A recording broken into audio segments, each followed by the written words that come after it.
Assalamualaikum warahmatullahi wabarakatuh. Selamat siang kepada seluruh siswa kelas 12, terutama jurusan rekayasa perangkat lunak. Hari ini kita akan belajar materi mata pelajaran PKK, yaitu tentang menentukan indikator keberhasilan tahapan produksi massal. Yang sebelumnya produksi massal udah dijelaskan di pertemuan sebelumnya. Kita lanjutkan ke materi yang kedua ya. Langsung saja. Sebelum membahas ke materi, kita bahas dulu sedikit tentang produksi massal gitu ya. Produksi massal adalah metode untuk memproduksi barang dalam jumlah yang besar, tetapi dengan biaya yang rendah per unitnya gitu ya. Jadi biaya per unitnya itu lebih rendah gitu ya. Nah, dicontohkan yang sering kita temukan ya. Biasanya produksi massal ini yang banyak dikonsumsi gitu ya. Contoh seperti mie instan, kemudian minuman kaleng, ada baju seragam, mobil, dan banyak yang lainnya gitu ya. Biasanya yang diproduksi massal ini barang-barang yang di pasaran itu banyak peminatnya atau banyak dikonsumsi atau dipakai oleh masyarakat umum gitu ya. Ini untuk menekan biaya yang sangat rendah per unitnya, maka dilakukan produksi massal. Nah, sebelum melakukan produksi massal, ini ada tahapan-tahapan untuk produksi massal ya. Yang pertama itu perencanaan gitu ya. Jadi misalkan kita ini mau merencanakan suatu produksi atau apapun, bisa kita tulis dulu di buku catatan atau bisa dibikin di proposal ataupun di buku catatan lainnya gitu ya. Atau kita akan merencanakan akan membuat sebuah produk gitu ya. Nah, setelah perencanaan kita ke persiapan gitu ya. Setelah melakukan perencanaan, kita melakukan persiapan. Perencanaan sudah matang, kita ke persiapan. Nah, dalam persiapan ini mungkin banyak yang harus disiapkan gitu ya. Dalam persiapan ini misalkan kita harus ada tempat gitu ya, ataupun barang untuk memproduksinya, kemudian siapa yang mengoperasikannya, siapa yang akan mengelolanya. Jadi intinya lebih matang gitu ya. Untuk persiapannya itu harus dari tempat, barang, dan lain-lain.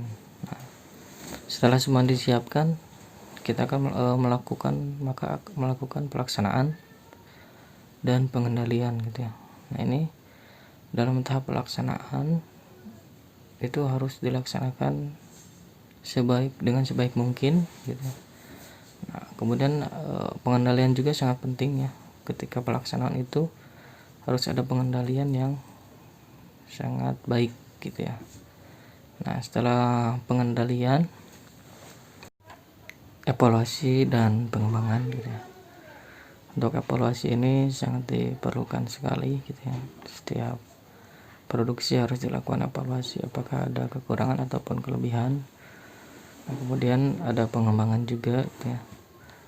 Apakah kita apa yang mau dikembangkan, misalkan seperti produksi atau tempat produksinya bisa dikembangkan, ataupun bisa produksi juga yang dikembangkan gitu ya.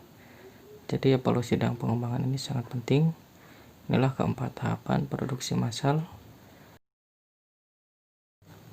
Ya, yang selanjutnya untuk usaha yang bisa dinyatakan dia berhasil itu ada 3 tahap ya.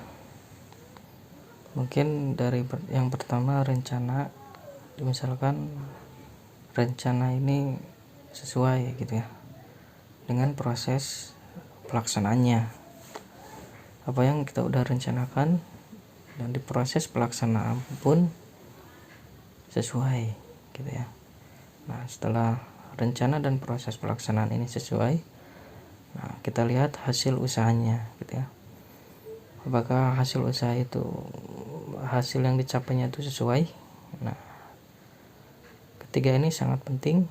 Berarti jika semuanya berjalan dengan harapan gitu ya, nah baru berarti ketiga ini sangat penting gitu ya. Nah, maka baru akan membahas keuntungan gitu ya. Keuntungan itu atau laba itu, keuntungan itu bisa besar atau kecil gitu ya. Nah, kalau kecil mungkin bisa ditambah lagi agar bisa lebih besar gitu ya. Yang selanjutnya yaitu indikator keberhasilan usaha gitu ya. Itu ada 4 ya. Yang pertama untuk penyesuaian diri gitu ya. Supaya usaha kita berhasil, kita harus bisa menyesuaikan diri gitu ya tentang apa yang terjadi. Kita harus paham situasi dan kondisi yang terjadi gitu ya. Misalkan untuk sekarang ini penyesuaian diri ini sangat penting gitu ya. Misalkan dalam kondisi pandemi ini penyesuaian diri sangat penting. Misalkan kita di sini ada yang produksi yang bisa ditambah, ada produksi yang bisa dikurangi gitu ya. Jadi harus paham tentang situasi dan kondisi yang terjadi. Yang selanjutnya itu produktivitas. Berarti harus meningkatkan produktivitas yang baik dan bagus gitu ya, yang banyak juga, dan ini karena sangat berpengaruh terhadap indikator keberhasilan usaha ya. Selanjutnya yaitu kepuasan kerja. Nah, dalam kepuasan kerja ini sangat penting. Otomatis para pekerja terutama ya, mereka yang bekerja itu harus puas terhadap apa yang mereka kerjakan dan apa yang mereka hasilkan itu harus sesuai gitu ya.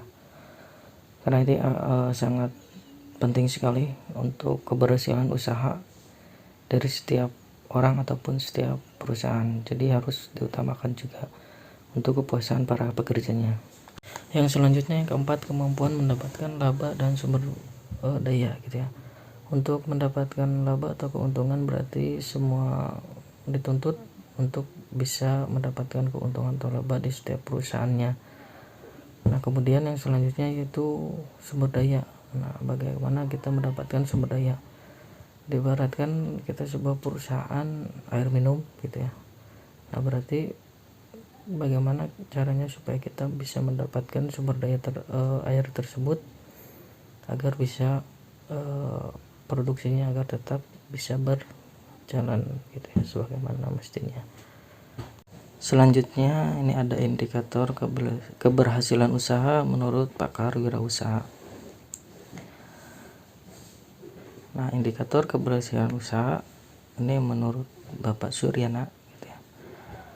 Yang pertama ada modal, pendapatan, volume penjualan, output, dan tenaga kerja. Itu yang terakhir ya. Yang kelima, untuk modal ini diusahakan kita punya modal terlebih dahulu, tetapi modal tersebut ini tanda panahnya kecil. Dengan kesimpulan berarti kita modalnya kecil gitu ya, kemudian pendapatannya besar gitu ya. Nah, jadi dengan modal yang sekecil atau seminimal mungkin untuk mendapatkan pendapatan yang besar gitu ya. Yang selanjutnya yaitu ada volume penjualan. Ini tanda panahnya juga ke atas, berarti ini harus meningkat. Misalkan kita yang berjualan, berarti untuk volume penjualannya harus meningkat atau harus banyak gitu ya. Nah, kemudian yang keempat ada output produksi. Berarti ini bagi yang perusahaan yang memproduksi, otomatis memproduksinya pun harus banyak gitu ya, harus banyak produksinya gitu ya.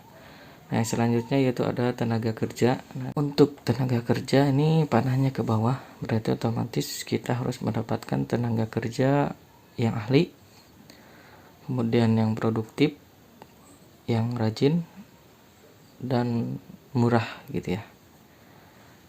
Jadi ini kelima indikator keberhasilan usaha menurut Bapak Suryana gitu ya. Ini 5 kriteria ini sangat penting supaya usaha kita atau usahanya bisa berhasil gitu ya.